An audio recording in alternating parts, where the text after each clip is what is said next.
నమస్కారం. ఏవీ9 TV news కి స్వాగతం.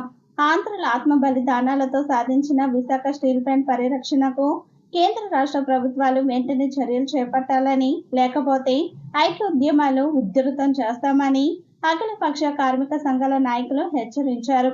విశాఖ స్టీల్ ప్లాంట్ ప్రైవేటీకరణ ఆపాలని, సేల్లో విలీనం చేసి స్టీల్ ప్లాంట్ ను పరిరక్షించాలని కోరుతూ స్టీల్ ప్లాంట్ పట్ల కేంద్ర రాష్ట్ర ప్రభుత్వాల వైఖరిని నిరసిస్తూ రాష్ట్ర వ్యాప్తంగా పిలుపులో భాగంగా అఖిలపక్ష కార్మిక సంఘాల ఆధ్వర్యంలో శ్రీకాకుళంలో 7 రోడ్లు జంక్షన్ వద్ద రీలే నిరాహార దీక్షలు చేపట్టారు. ప్రజానాట్య మండలి కళాకారులు Chintada Ramachandrarao, S Srinivas steel plant పరిరక్షణ కోసం పాటలు పాడుతూ పోరాటానికి మద్దతు తెలియజేశారు. ఈ సందర్భంగా పలు సంఘాల నాయకులు మాట్లాడుతూ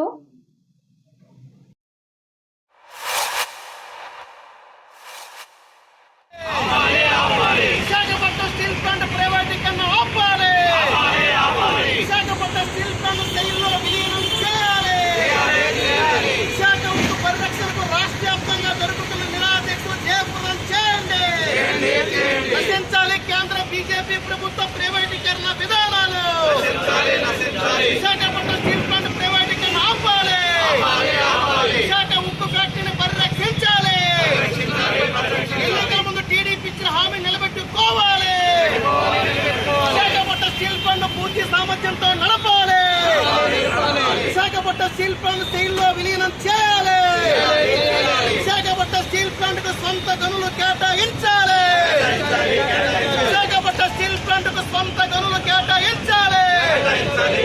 విశాఖపట్నం స్టీల్ ప్లాంట్ ప్రైవేటీకరణ ఆపాలి. నశించాలి కేంద్ర బీజేపీ ప్రభుత్వ ప్రైవేటీకరణ విధానాలు. నశించాలి కేంద్ర బీజేపీ ప్రభుత్వ ప్రైవేటీకరణ విధానాలు. ప్రభుత్వ రంగ సంస్థల ప్రైవేటీకరణ ఆపాలి. ఈరోజు రాష్ట్ర వ్యాప్తంగా స్టీల్ ప్లాంట్ పరిరక్షణ కోసం నిరాహార దీక్షలు ప్రారంభమయ్యాయి. ఈ రోజున కేంద్ర ప్రభుత్వం కానీ రాష్ట్ర ప్రభుత్వం కానీ ఎన్నికల్లో ఇచ్చిన వాగ్దానాలు ఏవి అమలు చేయకపోగా స్టీల్ ప్లాంట్ని ప్రైవేటీకరణ చేయడానికి వేగవంతంగా ప్రయత్నాలు చేస్తున్నారు. ఈరోజు మనం ఇదివరకు 35 ఏళ్ల కిందట 35 మంది బలిదానాలతో ఈరోజు మనం సాధించుకున్నది ఆంధ్రుల హక్కు స్టీల్ ప్లాంట్ అన్నది. ఈరోజు ఉద్యోగాలు కొత్త ఉద్యోగాలు ఇవ్వకపోగా ఉన్న ఉద్యోగాలను కూడా ఓడిపిక్కేసే పరిస్థితుల్లో ప్రభుత్వాలు ప్రయత్నాలు చేస్తూ ఉంది. అందుకోసం ఖచ్చితంగా స్టీల్ ప్లాంట్ని పరిరక్షించడానికి చంద్రబాబు నాయుడు గారు కేంద్ర ప్రభుత్వానికి లేదంటే మద్దతు ఓడిపెడతా అన్నంత వరకు కూడా వెళ్ళాలి. మన ప్రజా ఉద్యమాలు కూడా ప్రజల్లో చైతన్యం చేసి స్టీల్ ప్లాంట్ పరిరక్షణ కోసం ఇదివరకు ఎంతగానో మనం ఉద్యమాలు చేసి కాపాడుకున్నాం. ఆ రకంగా మనం ఉద్యమాలు చేసి కాపాడుకోవాల్సిన అవసరం ఈరోజు ఉంది. అదేవిధంగా పాలకులు కూడా ఏవైతే ఇచ్చారో ఆ వాగ్దానాలు కూడా ఖచ్చితంగా అమలు చేయాలి. అమలు చేసి ఈ రోజున పవన్ కళ్యాణ్ కానీ ఇంకో నాయకులు కానీ ఎవరు మాట్లాడే పరిస్థితుల్లో లేరు. అందుకోసం ప్రజలు ఉద్యమిస్తే తప్ప పాలకులు మాట్లాడే పరిస్థితుల్లో లేరు. స్టీల్ ప్లాంట్ని ఏదైతే మనం కాపాడుకుని దాన్ని తెచ్చుకున్నామో ఆంధ్రప్రదేశ్గా ఈరోజు కూడా ఆంధ్రప్రదేశ్ కలిసికట్టుగా ఉద్యమాలు చేసి దాన్ని కాపాడుకోవాల్సిన బాధ్యత ఉంది. అందుకోసం సిఐటిగా ఈ రోజున ఉద్యమాలు చేయడానికి స్టీల్ ప్లాంట్ పరిరక్షణ కోసం ఏ ఉద్యమం అయితే ఆ ఉద్యమం కోసం ముందుండి కదులుతామని చెప్పి అంతవరకు కూడా లేదంటే ప్రభుత్వాలు దించే వరకైనా కదులుతాం. ఆ రకమైన ప్రభుత్వాలు కదిలేదాకా కూడా ఉద్యమాలు చేస్తామని చెప్పి ప్రభుత్వాన్ని హెచ్చరిస్తూ ఉన్నాం.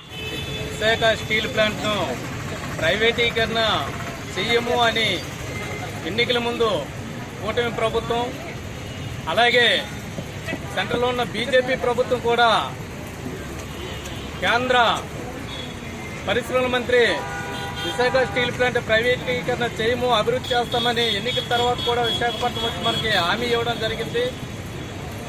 ఆ హామీని తొంగలోకి తొక్కుతూ మరో ప్రక్క ప్రైవేటీకరణకు అంచెలంచెలుగా ప్రభుత్వం తమ కార్యక్రమాలు యథావిధిగా కొనసాగిస్తుంది. అనేక మంది ప్రాణ త్యాగాలు ఆ రోజు సుమారు 60-70 మంది ఎమ్మెల్యేలు, ఎంపీలు, ఎమ్మెల్సీలు, రాజ్యసభ సభ్యులు తమ పదవులను తృణప్రాయంగా త్యాగం చేసి సాధించుకున్న విశాఖ స్టీల్ ప్లాంట్ను మరోసారి ప్రభుత్వం కేంద్ర రాష్ట్ర ప్రభుత్వాలు తమ వైఖరి మార్చుకోకపోతే ప్రాణ త్యాగాలతోనైనా విశాఖ స్టీల్ ప్లాంట్ కాపాడుకొని విశాఖ స్టీల్ ప్లాంట్ అంటే ఆంధ్రుల హక్కుని మరోసారి కార్మిక సంఘాలు, యువజన సంఘాలు, రైతు సంఘాలు, అఖిలపక్ష కమిటీల ఆధ్వర్యంలో ఈ పోరాటాలు జరుగుతున్నాయి. ప్రజానికి ఈ పోరాటంలో పాల్గొని భవిష్యత్తులో స్టీల్ ప్లాంట్ పరిరక్షణకు జరిగే అన్ని పోరాటాలను విజయవంతం చేసి ప్రైవేటీకరణకు వ్యతిరేకంగా స్టీల్ ప్లాంట్ ప్రభుత్వమే నిర్వహించేలాగా తగు చర్యలు చేపట్టేలా పోరాటాలు ఉధృతం చేయాలని ఏఐటీసీ తరఫున అఖిలపక్ష కార్మిక సంఘాల తరఫున కోరుకుంటున్నాం. నా పేరు Ravishankar Rao, state YR Congress party vice ప్రెసిడెంట్ని. మరి ఈరోజు ఏదైతే ఈ కార్మిక సంఘాలు సిఐటి ఆధ్వర్యంలో నడుస్తున్నటువంటి ఈ యొక్క స్టీల్ ప్లాంట్ ధర్నాని జయప్రదం చేయాలనే ఉద్దేశంతో ఇక్కడ రావడం జరిగింది. వారికి మద్దతు తెలపడం. ఈవేళ విశాఖ స్టీల్ ప్లాంట్ కానీ చూస్తే ప్రైవేట్ పరం చేసేయాలి, దాన్ని నీరుగార్చాలని చెప్పి ఈవేళ కేంద్ర రాష్ట్ర ప్రభుత్వాలు కంకణం కట్టుకున్నటువంటి పరిస్థితి. దాన్ని ఒక ప్లాన్ ప్రకారంగా నిర్వీర్యం చేసి మొదట గోదావరి ఫర్నేస్ 1ని మూసివేయడం జరిగింది. తర్వాత కృష్ణా ఫర్నేస్ని మూసివేయడం జరిగింది. ఇప్పుడు గోదావరిని కూడా మూసేసి ఈ ప్లాంట్ను నిర్వీర్యం చేసేసి ఈ రాష్ట్రంలోని సరైనటువంటి ఉత్తరాంధ్రకి పెద్ద దిక్కైనటువంటి ఈ ప్లాంట్ను మూసేసి వచ్చేటువంటి తరంలో ఈ యొక్క ఎస్సీ ఎస్టీ బీసీ రిజర్వేషన్ లేకుండా నీరుగా చేయాలని చెప్పి కేంద్ర ప్రభుత్వ ఆలోచన తప్ప మరొకటి కాదు. మరి వీళ్ళు చూస్తే అనేక ఉన్నటువంటి ఆస్తులన్నీ కూడా అమలు చూపుతున్నారు. స్టీల్ ప్లాంట్ నిర్వీర్యం చేసేలా, నష్టాల్లోకి తోసేయాలా, దాన్ని ఏ విధంగా అయినట్టు అక్కడ ఉన్నటువంటి ఉద్యోగులు 500 మందిని నాగర్ కర్నూలు డిప్యుటేషన్ చేసేయాలా, 2500 మందిని వీఆర్ఎస్ కింద తీసేయాలా. మొన్న కేంద్రంలో మీటింగ్ పెట్టినటువంటి కేంద్ర ప్రభుత్వం 3000 కోట్ల రూపాయలు మాత్రమే ఈ విశాఖ ఉక్కు కేటాయించింది. అందులో 2500 మంది వీఆర్ఎస్ ఇచ్చేస్తే 1260 కోట్లు పోను, మిగతా 1750 కోట్లతో ఈ యొక్క స్టీల్ ప్లాంట్ రక్షించబడుతుందా అని మేము అడుగుతా ఉన్నాం. ఎలాగైనా సరే ఈ స్టీల్ ప్లాంట్ని సైడ్లో కలపండి, లేదా సరైనటువంటి మైన్స్ని కేటాయించండి, స్టీల్ ప్లాంట్ పరిరక్షించండి. స్టీల్ ప్లాంట్ని ప్రైవేటీకరణ కాకుండా ఆపాల్సిన బాధ్యత ప్రజలందరి మీద ఉంది. మేము దాన్ని ఖండిస్తూ ఉన్నాం. తప్పకుండా ప్రజలందరూ కలిసి రావాలి, ఈ స్టీల్ ప్లాంట్ రక్షించాలి, రానున్న తరానికి ఉద్యోగాల కల్పనలో ప్రముఖ పాత్ర పోషించాలని కోరుతా ఉన్నాం. విశాఖపట్నం స్టీల్ ప్లాంట్ పరిరక్షణ కొరకు రాష్ట్ర వ్యాప్త పిలుపులో భాగంగా అఖిలపక్ష కార్మిక సంఘాల ఆధ్వర్యంలో ఈరోజు శ్రీకాకుళం 7 రోడ్ జంక్షన్ దగ్గర వద్ద నిరాహారదీక్షలు చేపట్టడం జరుగుతుంది. విశాఖ ఉక్కుకు సొంత గనులు కేటాయించాలని చెప్పి, సెయిల్లో విలీనం చేసి విశాఖపట్నం స్టీల్ ప్లాంట్ పరిరక్షించాలని చెప్పి మేము కోరుతా ఉన్నాం. విశాఖపట్నం స్టీల్ ప్లాంటు ఆంధ్రుల ప్రాణ బలిదానంతో, ఎమ్మెల్యేలు ఎంపీల రాజీనామాలతో విశాఖ ఉక్కు ఆంధ్రుల హక్కు అంటూ పెద్ద ఎత్తున నిలదించి పోరాట ఫలితంగా సాధించుకున్నటువంటి సంస్థ విశాఖ స్టీల్ ప్లాంట్. ఈరోజు ప్రత్యక్షంగా పరోక్షంగా 1,00,000 మందికి పైకి ఈరోజు ఉపాధి పొందుతూ ఉన్నారు. కేవలం కేంద్ర ప్రభుత్వం 5,000 కోట్లు కేటాయిస్తే ఈరోజు 50,000 కోట్లకు పైగా కేంద్ర రాష్ట్ర ప్రభుత్వాలకు పన్నుల రూపంలోనూ డివిడెండ్ రూపంలోనూ ఈరోజు చెల్లించింది. మరి 3 లక్షల విలువైనటువంటి విశాఖపట్నం స్టీల్ ప్లాంట్ని 30,000 కోట్లకు 40,000 కోట్లకు చౌకగా విదేశీ స్వదేశీ కార్పొరేట్లకు, అంబానీ, అదానీ వంటి లేదా పోస్కో వంటి సంస్థలకు కట్టబెట్టాలని చెప్పి కేంద్ర బీజేపీ ప్రభుత్వం కుట్రలు పన్నుతా ఉంది.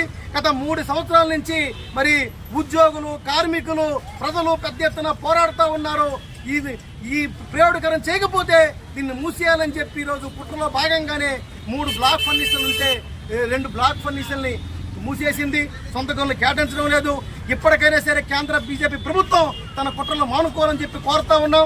అలాగే ఈరోజు తెలుగుదేశం ప్రభుత్వం, జనసేన, ఈరోజు తెలుగుదేశం జనసేన మద్దతుతో ఈరోజు కేంద్రంలో బీజేపీ ప్రభుత్వం మనుగోడు సాగిస్తుంది. కాబట్టి మరి టీడీపీ నాయకత్వం, జనసేన నాయకత్వం కేంద్ర బీజేపీ మీద ఒత్తిడి తీసుకొచ్చి విశాఖ స్టీల్ ప్లాంట్ పరిరక్షించాలని చెప్పి డిమాండ్ చేస్తూ ఉన్నాం. నా పేరు సి చమ్మన్నాయుడు, సిఐటి జిల్లా అధ్యక్షుడు. విశాఖపట్నం స్టీల్ ప్లాంట్ని సెల్లో విలీనం చేయాలని చెప్పి, ప్రైవేటీకరణ ఆపాలని చెప్పి కేంద్ర రాష్ట్ర ప్రభుత్వాల నిర్లక్ష్య వైఖరి నిరసిస్తూ ఈరోజు అఖిలపక్ష కార్మిక సంఘాల ఆధ్వర్యంలో శ్రీకాకుళం జిల్లా కేంద్రంలో విలీనేర అధ్యక్ష చేపట్టడం జరిగింది.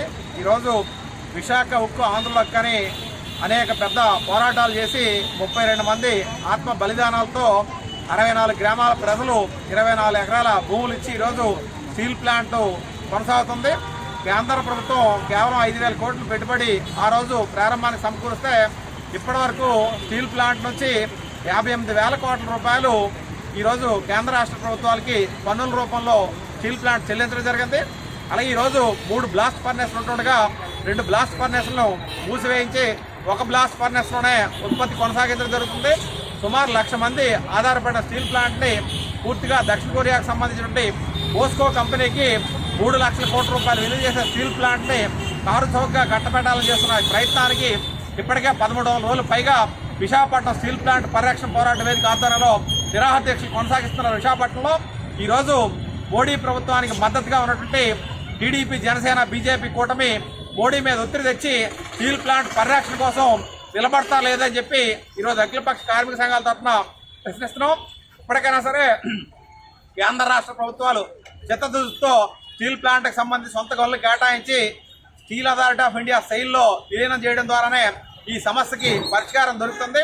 ఆ రకంగా చర్యలు తీసుకోకపోతే మాత్రం భవిష్యత్తులో మొత్తం ఉద్యోగ, కార్మిక, ప్రజా సంఘాలతో పెద్ద ఎత్తున పోరాటాలు చేస్తామని చెప్పి ప్రభుత్వాన్ని హెచ్చరిస్తున్నాం.